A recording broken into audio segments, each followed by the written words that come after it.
Bonjour les mamans, je suis très heureuse de vous retrouver encore aujourd'hui pour notre rubrique Secrets de femmes.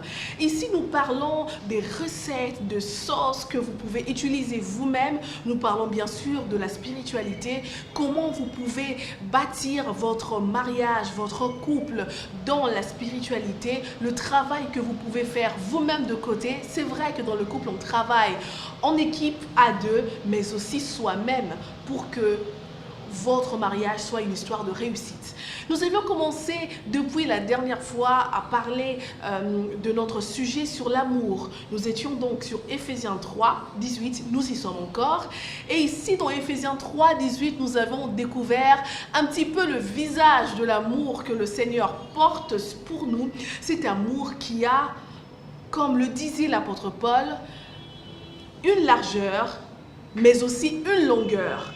Et sur la longueur, il a bien insisté, il y a une profondeur et une hauteur. Aujourd'hui, nous allons parler de la profondeur qui doit emmener la hauteur. Pourquoi nous le disons?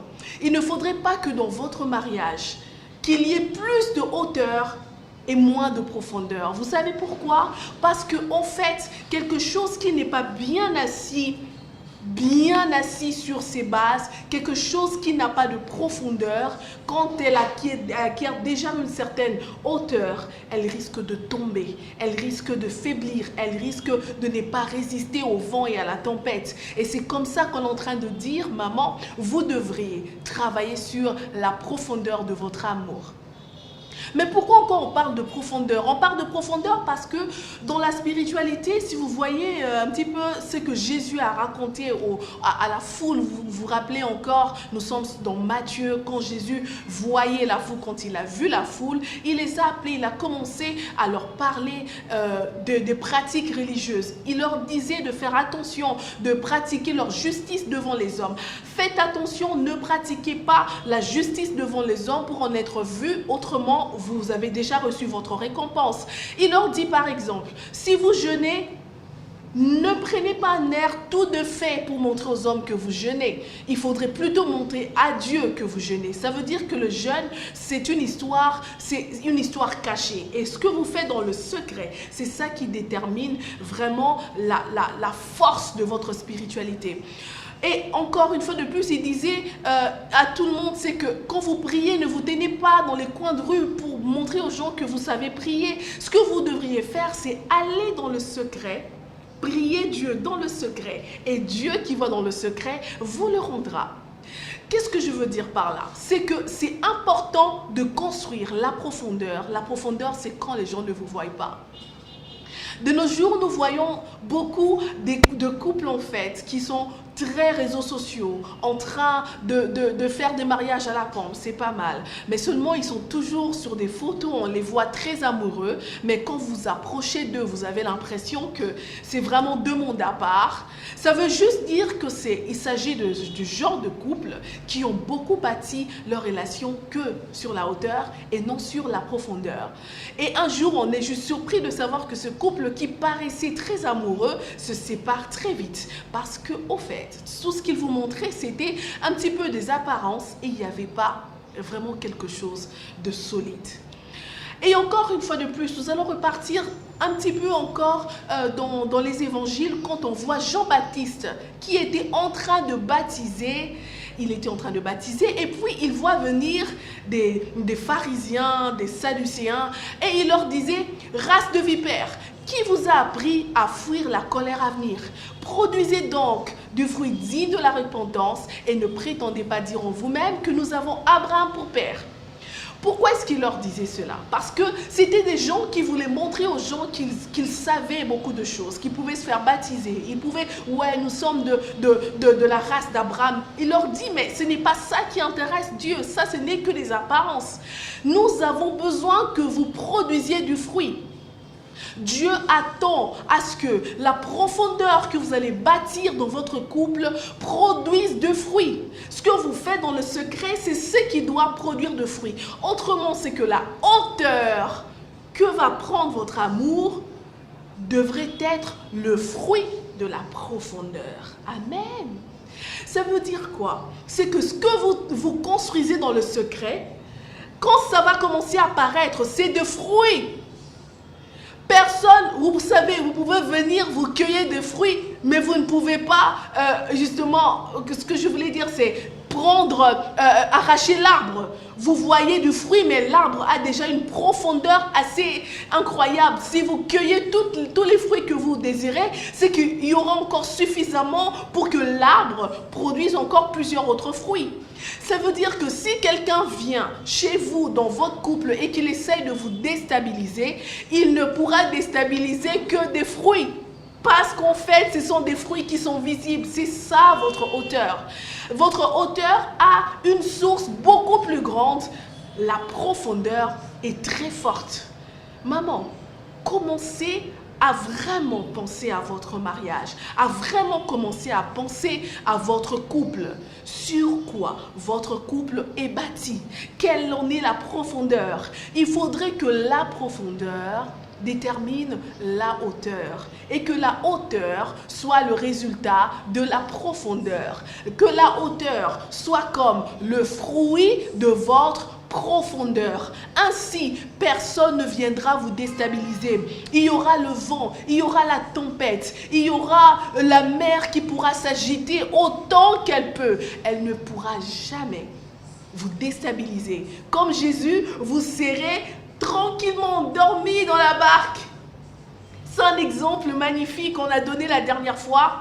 Il dormait tranquillement pendant que le vent s'agitait, pendant que la mer s'agitait. Après tout, ce qui est à l'extérieur, comme Jésus le disait, ne doit pas agiter l'intérieur. Il faudrait que nous imposions le calme, nous imposions la nature de Dieu à ce qui se passe autour de nous. Amen. J'espère qu'une femme est en train de me comprendre en ce moment. Ce que j'essaie de vous dire, c'est que avant de penser à ce que les gens voient votre amour, pensez d'abord à construire ce que les gens ne voient pas. Pensez d'abord à construire la profondeur. C'est ça qui va déterminer si votre couple fera plus longtemps ou si vous allez juste être un couple d'apparence ou encore être un couple où quand on s'approche de vous, on ne tire rien du tout, il n'y a aucun fruit, il n'y a rien du tout. Ça veut dire que quand les gens viennent à votre fête, aux fêtes de votre mariage, de votre couple, il n'y a aucun vin. Aucun, zéro, on est en train de s'ennuyer, il n'y a rien qui marche là-bas, il n'y a rien qui se passe. Alors si vous voulez vraiment être un couple solide qui pousse les autres aussi à vous se dire, nous aussi on veut former un couple, fonder un mariage qui soit vraiment solide, on veut être comme ce couple-là, il faudrait que vous commenciez par construire votre profondeur. La profondeur se construit aussi dans la prière. Et la prière tire sa force dans la pratique de la parole de Dieu. Quand vous priez et que vous lisez la parole de Dieu et encore que vous ne pratiquez pas la parole de Dieu, vous ne faites rien. Vous ne faites rien. Vous serez tout le temps d'ailleurs dans les tourments parce que vous connaissez mais vous ne pratiquez pas. Alors, quand vous lisez la parole de Dieu, partout où Dieu parle à l'homme, partout où Dieu fait des efforts pour conquérir le cœur de l'homme, partout où vous voyez Dieu en train de se dire combien il aime l'homme, partout où vous voyez des histoires, des choses qui ont réussi et que vraiment où vous voyez que le Seigneur veut raconter une histoire magnifique, vous devriez prendre ces choses et l'appliquer dans votre foyer. C'est comme ça qu'on lit la Bible pour réussir dans son mariage.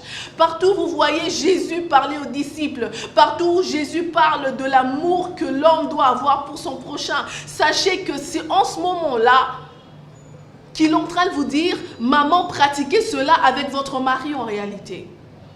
La Bible, c'est une histoire de mariage, vous savez.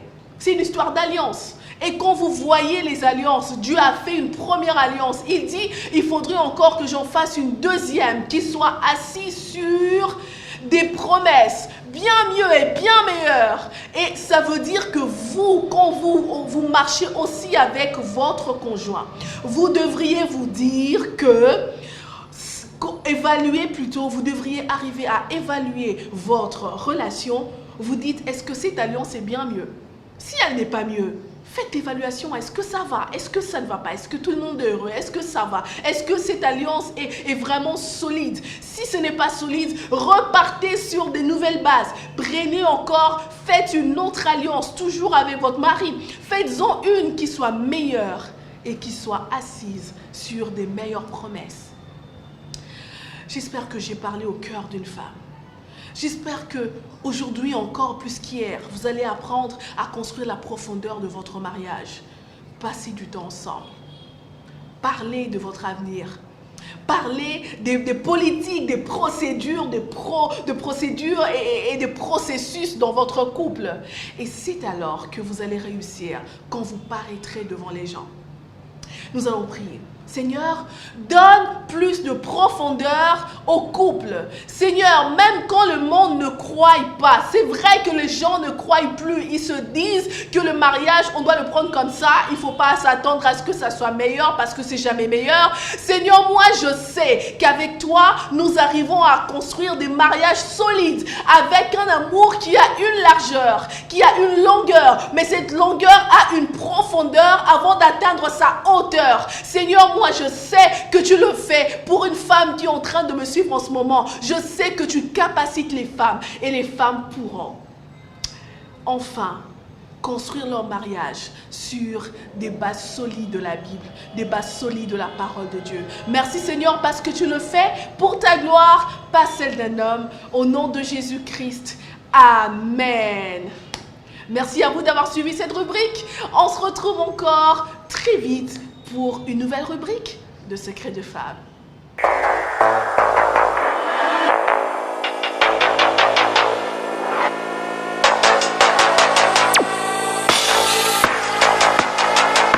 Audio Jungle.